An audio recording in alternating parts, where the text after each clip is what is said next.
cutting across straight to London, where Kerry Alexandra is joining us live. Kerry, can you hear us? Hi. We can see you, Kerry. Hi. You're live on Republic. I think she's got the British MP Tom Tugendhat with us. Kerry, and that's the live shot. Kerry, if you can hear us.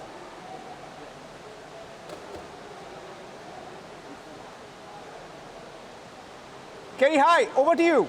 I think we're here in London with Tom Tugendhat this morning. I'm going to ask you a couple of questions. So the Foreign Affairs Committee recently released a report warning about democracies under threat from autocracies like China and Russia. How can a UK-India partnership fight that, do you think? Well, I think the partnership is essential to fighting it. It's absolutely based on the relationship that we have, that we will succeed, because actually together we rather complete each other. We have very, very symbiotic relationship. We have a partnership of trust, a living bridge, as Prime Minister Modi put it, on which we can really build a common future, because we understand that standard setting, that values, that the integrity of our systems matters, and that's about democratic values and the accountability of our people and our governments. What would you say is the biggest learning from the pandemic to ensure that the Indo-Pacific tilt is delivering for the UK?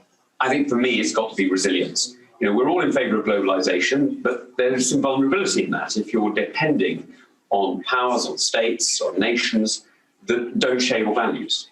Now, we've demonstrated in the India-Britain relationship, and Prime Minister Modi and Prime Minister Johnson have demonstrated it, that through things like AstraZeneca and the India-Serum Institute, if you do share values, if you do actually share common interests, and if you have that trust between you, then you really can build a hell of a partnership.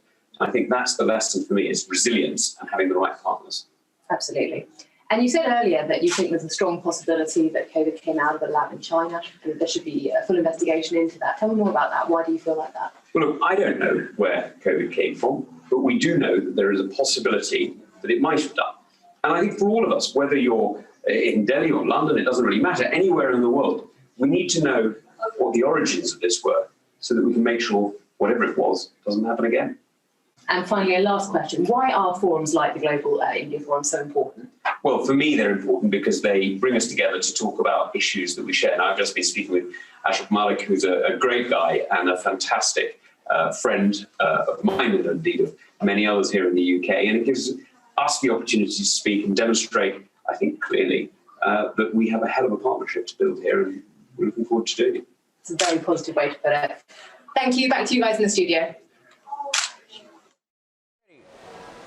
Thank you for that, Kerry. We will keep cutting back to Kerry Alexandra, who's reporting for Republic TV at the India Global Forum. That's British MP Tom Tugendhat with her. And we'll keep going back there. Big speakers lined up. Union Minister Nirmala Sitharaman, Nitin Gadkari, some of the big speakers who are expected at the India Global Forum in London at the Taj, Buckingham. That's ongoing. We will keep cutting back to all the big developments there.